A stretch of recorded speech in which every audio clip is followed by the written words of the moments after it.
How did Islam and Muslims help to shape the West Indies, Caribbean region?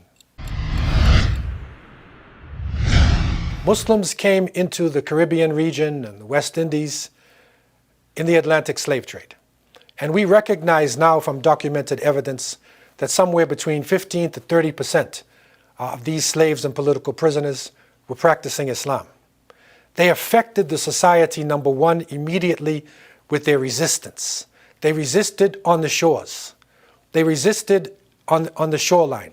They resisted on the boats.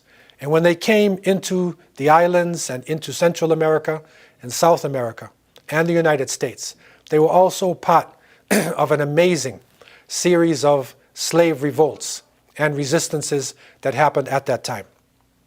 One of the most famous incidents of this was in Haiti. And we know that Haiti was the first republic, the first nation to break away from the colonial rule. They defeated the French, and they set an example for people who were resisting all over the world.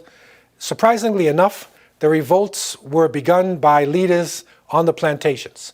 Two of those leaders were Muslims. One was named Mackandal and the other named Boukaman. They were known in the Wolof Senegalese language as Marabout. In Arabic, we say Murabit. And these are scholars, itinerant scholars, who traveled through the countryside and who organized the people in the plantations to resist the slavery. This is an amazing achievement because up until now, Haiti is a focus within the Caribbean region.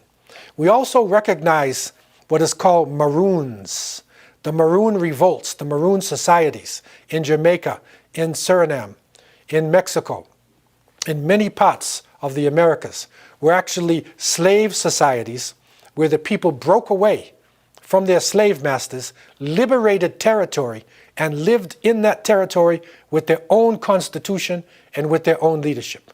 In Jamaica, up until today, they are autonomous and independent on the island of Jamaica. Many of them were Muslims. In Trinidad, Mandingo societies were Muslims who freed themselves, and they used to go to the boats and they freed Muslims who were coming in the 19th century. Yunus Muhammad Bath, Muhammad Ceci. These are some of the famous names in Trinidad of those who were part of the Mandingo society.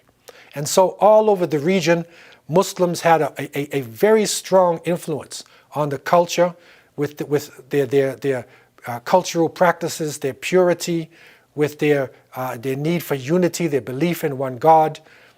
They had a great influence on African societies and still have this influence up until today.